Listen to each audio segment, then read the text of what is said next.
अभी आपको बताएं कि आज ही के दिन 2 बरस कबल फ़न मुसव्वरी का एक अहद नामवर मुसव्विर जमील नक्श मरहूम की रहलत पर इख्तिताम पजीर हुआ। जमील नक्श मरहूम में वो तमाम सलाहियतें मौजूद थीं जो किसी भी बड़े मुसव्विर का खासा होती हैं। इस हवाले से नुमाइंदा बोल न्यूज़ अमजद कायम खानी की रिपोर्ट देखिए।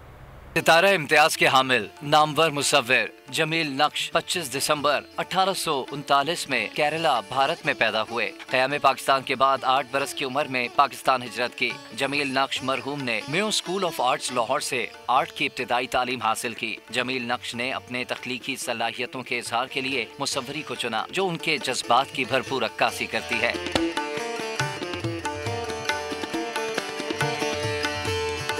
उन्होंने मुख्तलिफ मौज़ूआत को पेंट किया जिसमें खातून और कबूतर उनका सबसे पसंदीदा मौजू रहा। आर्ट के मुमताज नाक़िदीन का मानना है कि जमील नक्श जैसे आर्टिस्ट सदियों में पैदा होते हैं। मशहूर मुसव्विर अली इमाम के बकौल जमील नक्श के काबिल आर्टिस्ट होने की निशानी ये है कि एक मौजू में रहते हुए लातादाद सम तख्लीक करने की सलाहियत नजर आती है।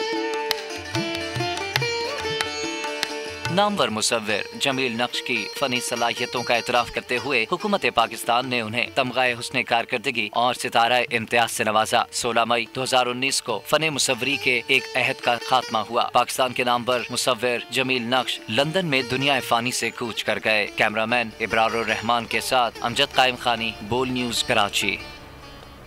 और आज 2 बरस के बाद जमील नक्श साहब की यादें ताज़ा करने के लिए हमारे साथ इस वक्त उनके साहबजादे शहजान जमील नक्श मौजूद हैं। उनसे बात कर लेते हैं।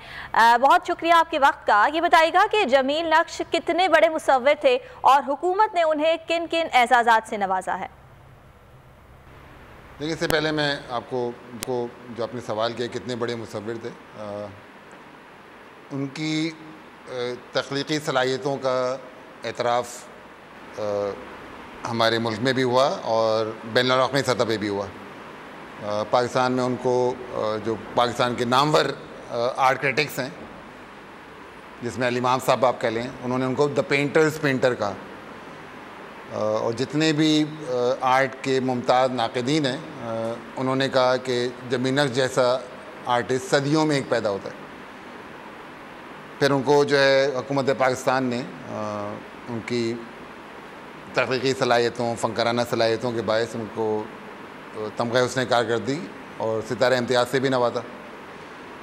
देखिए, खला तो यस एक बहुत बड़ा खला है।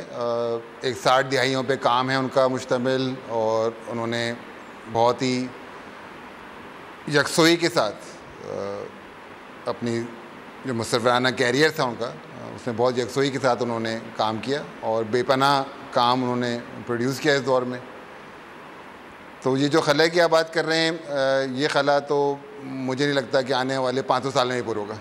ये एक बहुत बड़े अजीम मुसव्विर थे, बहुत बड़ा नाम था इनका, और इस म्यूज़ियम बनाने की वजह भी यही है कि उनका जो काम है, जो 6 दिहाइयों पे मुश्तमिल है, वो प्रिज़र्व हो जाए। और ये एक बहुत बड़ा किसी भी आर्टिस्ट का एक ख्वाहिश होती है कि उसके जाने के बाद उसका काम जो है वो प्रिज़र्व हो और आने वाले वक्त में उसका नाम ज़िंदा रहे। तो वो अजीम तो थे, लेकिन उस अजीम आदमी को हमने इस म्यूज़ियम की फॉर्म में ज़िंदा रखने की कोशिश भी की। ठीक है, तो अब ये बताइएगा कि जमील नक्श की अगर इब्तिदाई ज़िंदगी की बात करें, आपके वालिद थे, कैसी ज़िंदगी थी उनकी और उन्होंने तालीम कहाँ से हासिल की? और ये भी बताइएगा कि आर्टिस्ट बनने के लिए उन्होंने कितनी मेहनत की? जी हाँ, अच्छा सवाल किया आपने। और 8 साल की उम्र में वो इंडिया से आए और 8 साल में he was all alone in this newly created country. तो बहुत मुश्किल स्ट्रगल थी। The early times were very harsh. A boy of 8 years old wandering into this newly born city and there was nobody to take care of him। लेकिन उस 8 साल की उम्र में भी उनको ये पता था कि मुझे मुसव्विर बनना है। तो उसने ज़ाहिर सी बात है, 8 साल का बच्चा, पैसे तो होते नहीं थे उस वक्त भी, वो कोयले से और चौक से ट्रेनों पे, फुटपाथों पे जो है ड्राइंग करते रहते थे। उसके बाद उन्होंने अच्छा, उस पूरी जो उनकी स्ट्रगल का पीरियड है, उसके अंदर एक चीज़ उनके अंदर वो 8 साल की उम्र में ही थी कि मुझे आर्टिस्ट बनना है। अच्छा, उसकी वजह ये थी कि उनके जो परदादा थे वो जहांगीर दरबार में मुसव्विर थे, इनके वालिद साहब जो थे वो ख़ुद भी एक बुक इलस्ट्रेटर थे, मिनीचर पेंटिंग इलस्ट्रेट करते थे। तो वो कहीं ना कहीं उनके जो कैराना जहाँ से उनका ताल्लुक़ है वहाँ पे बहुत बड़े बड़े नाम पैदा हुए हैं, जिसमें शबाब करानवी साहब, रोशन आरा बेगम साहब, अमीद अली खान साहब, तो बहुत बड़े बड़े नाम है। तो उसकी मट्टी में ही एक था आर्ट एंड कल्चर का, तो वो तो उनके अंदर बचपन से ही इनग्रेंड था। लेकिन जब पाकिस्तान आने के बाद जो एक स्ट्रगल है, वो अर्ली स्ट्रगल, जिसमें उनको रिजेक्शंस भी हुई, एडमिशन भी नहीं मिले आर्ट स्कूल के अंदर लेकिन उन्हें उसमें जो एक सबसे मुख्तलिफ बात है उनकी, उन रिजेक्शन से कभी वो डिसअपॉइंटेड नहीं हुए। He fought against it. और वो लोग जो उनके मुखालफत में थे या जो उनको कहते थे तुम आर्टिस्ट ही नहीं बन सकते, उन्हीं लोगों ने उनके हक़ में ब्रश भी तोड़ा। तो ये बात एक उनकी जो, और ये एक बड़ा एक मैं समझता हूँ जो एक तख्लीकी सलाहियत बहुत लोगों में होती है और बहुत लोगों के बाद बहुत अच्छे आइडियाज़ भी होते हैं, लेकिन उस तख्लीकी सलाहियत को आप पूरा करते हैं अपने अज़ाइम के साथ, इस्तिक़ामत के साथ और एक परसिस्टेंस होने के साथ। तो ये उनके अंदर एक जो एक बड़े मुसव्विर का खासा होता है, ये उनके अंदर उस एज में भी मौजूद था। सीजान, जैसा कि आपने बताया कि जमील साहब ने बचपन से बहुत मेहनत की, वो बड़े फ़नकार भी बन गए और एज़ आर्टिस्ट उनकी सलाहियतों के एतराफ़ में उन्हें हुकूमत पाकिस्तान की जानिब से एजाज़ात भी दिए गए। उनके फ़न मुसव्वरी को आगे बढ़ाने के लिए क्या इक़दाम किए जा रहे हैं हुकूमती सतह पर? देखिए, ये बात हमें बहुत पहले से पता थी। यहाँ पे बहुत बड़े मुसव्विर हैं, बहुत बड़े नाम हैं। शाकिर अली साहब हैं, उन्होंने भी अपना म्यूज़ियम ख़ुद बनाया। अली इमाम साहब थे, बशीर मिर्ज़ा साहब हैं और बहुत से बड़े नाम हैं जो गुज़र गए, लेकिन उनको तारीख़ हमारी भूलती जा रही है। ये बात जमील साहब को बहुत इसी तरह पता थी कि अगर मुझे अपना नाम इस मुल्क में ज़िंदा रखना है तो मुझे ख़ुद कुछ मरने से पहले करके जाना पड़ेगा। तो उन्होंने किसी से कोई तवक्का नहीं की। उनके कुछ दोस्त थे, फैमिली थी और उन्होंने एक काविश की और उस काविश को हमने एक अमली जामा पहनाया। और हमारे मुल्क में आप बदकिस्मती कह लें और ये शायद हम लोगों को पता नहीं है, और ये बहुत मुस्तनिद बात है जो मैं कहने जा रहा हूँ, किसी भी मुल्क में जब तक आप उनके बड़ों की इज़्ज़त नहीं करते, आपका मुल्क बड़ा नहीं बनता। आप पैसों से माला माल हो जाएं, आप इकॉनमी में कहीं से कहीं पहुँच जाएं, लेकिन जब आपको ये नहीं पता कि आपकी तारीख़ क्या थी, उस तारीख़ के बड़े लोग क्या थे और उन बड़े लोगों को आप अपने माशरे में क्या मुकाम देते हैं। अच्छा, हमारे यहाँ बहुत बात होती है कि हम टूरिज़म बुला लेंगे, टूरिज़म में बुला के दिखाएंगे क्या? यही चीज़ें होती हैं ना। आप बाहर दुनिया में जाते हैं, म्यूज़ियम्स होते हैं, है ना, उसमें लोग जाके विज़िट करते हैं। एक तस्वीर है मोनालिसा, दुनिया सब जानती है उसको, है ना। उस तस्वीर को रोज़ 30,000 आदमी देखने आता है। तो उन्होंने कुछ उस आर्टिस्ट के लिए कुछ किया होगा ना। जब वो मर गया, आज की 500 साल तकरीब थी, तो उसको वहाँ का सदर उसके कब्र पे आया।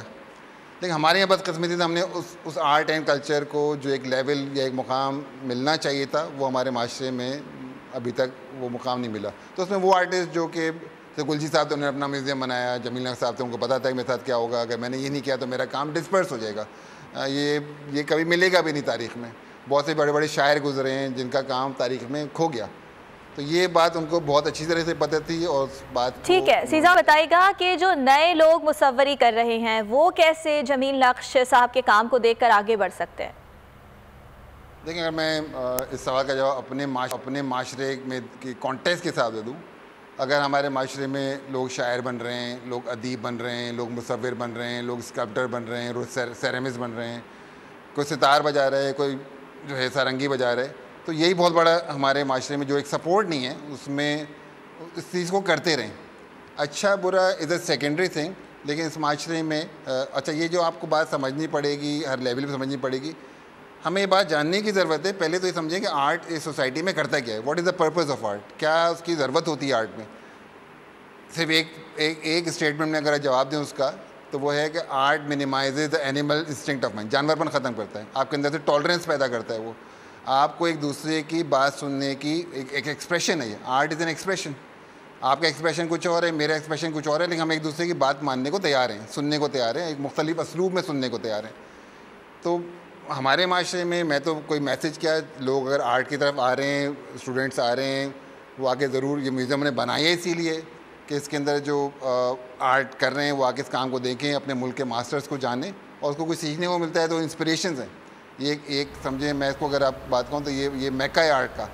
यहाँ से आप बहुत कुछ सीख के जा सकते हैं जो आपकी यंग जनरेशन है। ठीक है सीजान साहब, इस बारे में आपने हमसे बात की, बहुत शुक्रिया।